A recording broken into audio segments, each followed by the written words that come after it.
back to Double Down University. I'm back with you guys with another college basketball prospects video, and I have 2 picks for you guys. I will be adding a 3rd pick because I know it's kind of tight for me to releasing this video, and by the time I'll be able to edit it and everything and get it out, it should be closer to 8 o'clock, so you may not be able to get the 1st pick, but I will add a 3rd pick in there as well for the late night slate, something to pair with DJ Horn. So let's get into it. So the first pick I have is PJ Hall over 18.5 points. I have DJ Horn over 15.5 points. DJ Horn, let's start off with him. DJ Horn has a great advantage in all 3 scoring levels in this matchup, as NC State has a 3-point percentage advantage, mid-range, and near proximity as well. They have a slight free throw attempt advantage where they get to the line, but it's not really huge. But being as though DJ Horn is in this great spot, he is one of their best shooters, as he is shooting 44% from 3, and he's averaging 12 shots a game. So he is going to get the volume of shots, and he is the most deadly 3-point shooter on the team. He over his last 5 games, he has averaged 30 minutes a game, and he's averaged 18 points per game. And then over his last 10 games, he's averaged 15 points a game. So I really like him in this spot, just based on the scoring advantages. And as we can see, I think he draws the most fouls as well on this team. Let me see. Scroll down. Fouls drawn. Yep, so he's averages 12 field goal attempts. He actually draws 1 foul, which he should be drawing more. I know Jaden Taylor is more aggressive in that nature. He's more of a jump shooter, DJ Horn. So I really like his 15.5. I feel like we're getting a discount on his point prop. And I'll kind of scroll up. As you can see here, he's been clearing it his last 5 to 6 games. But overall, I just look at more of advantage spots, not necessarily like just over the last 5, over the last 10, because you have to look at each game in a different lens, because they offer different advantages offensively and defensively depending on the opponent. So I don't really take too much account into that. I just think this is a good spot for him, so I like his points over.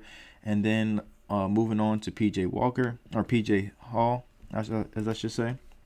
I like his points in this spot because he has the best field goal percentage on the team, which is absurd. He's shooting 56% from the field, and he's taking 13 attempts. So he's making over 6 to 7 attempts a game, which is crazy. And then also, this is a great spot for him as well, because he is facing up against a Miami team that allows the highest 2-point percentage in the country, as well as the most points in the paint in the country, and that's kind of where he lives, and that's where he makes his living. Miami should be without Wayne Popular, who is their best player. I think he's their best player along with Nigel Pack, but I think that Hall should be able to draw a lot of fouls and be able to get to the line against Omer, who is the center for Miami. Let me scroll down and see if he draws any fouls. Let's see. Personal fouls drawn. Yep. So let me do Clemson.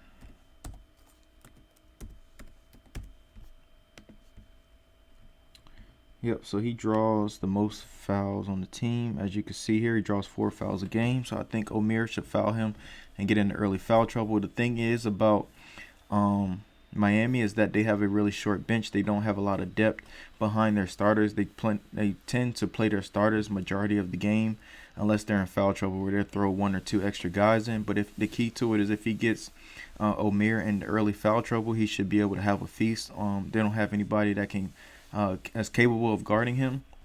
So I like him in this spot as well. He averages 20 points a game, close to 20 points a game. So he is a big time scorer, as I think he's one of the top 5 players in the country this year so far. So I like his points as well. And then also, last but not least, I'm gonna throw this in there for you guys real quick, is for the late night game, I really like this Reese Waters. He came over from USC. I really like his points at over 14.5. Now I was originally going to go with Jadon Ladie, but I just think 18.5 is tough for him because a lot of his points come in the post.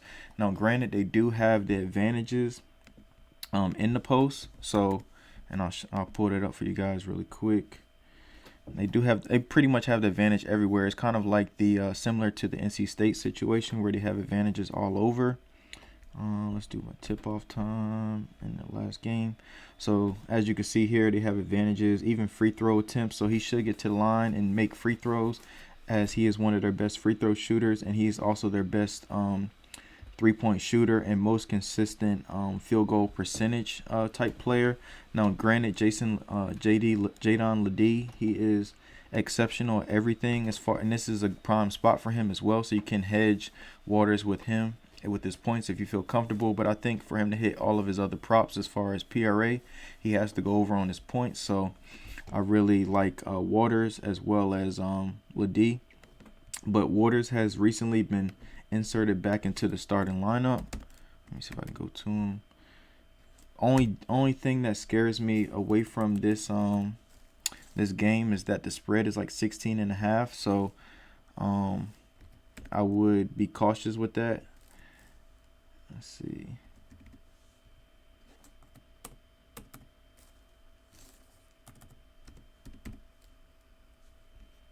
Here he is, Jadon Ledee. Yeah, so it's like a 16-point spread, so I would be cautious because they can. But one thing about Jadon Ledee, another thing that is a boost to his points as well, is that he does play the full game. I don't know, recently against Stanford, he played only 21 minutes, which he kind of got in early foul trouble. But their coach tends to let him get the full run and play the full game. But I'll show you guys this really, really quick, and I'll wrap this up. So they've been having Reese Dixon Waters come off the bench early on in the season, and as you can see here, starting on the 5th of December, they've actually inserted him into the starting lineup. So they need it so they can get more scoring punch from out of their starting lineup. They are one of the best defensive teams in the country because they have exceptional length. As you can see, they have a bunch of 6'9", 6'10" players. Their shortest player is 5'10". So they can get a lot of quick steals and outlets to easy dunks and easy, transition points as well with their length to be able to force turnovers. And I think that with this spread being so high, that can also factor in because that's the only way they're really going to score. They're not a really good half-court scoring team because their spacing is terrible, and they basically just so a lot of times the guards can turn into a black hole. What I mean by that is they can just score and just not pass the ball down to the post. So that's why I'm kind of not going with Ledee, because he's too dependent on one of the guards having to get him involved. And I think that if one of the guards were to turn into a black hole, it would be Dixon Waters, who will kind of be able to look for his shot more on the perimeter as opposed to getting Ledee involved. So that's why I like Waters points over Ledee's, but Ledee's not a bad option as he is the highest usage rate as well. So those are my 3 picks for you guys. I'll go back through them and then I'll release this out to you guys. So PJ Hall over 18.5 points, DJ Horn over 15.5 points, as well as Reese Waters over 14.5 points as well. So those are the 3. I appreciate you guys. Please like, comment, and subscribe, and I'll see you guys later.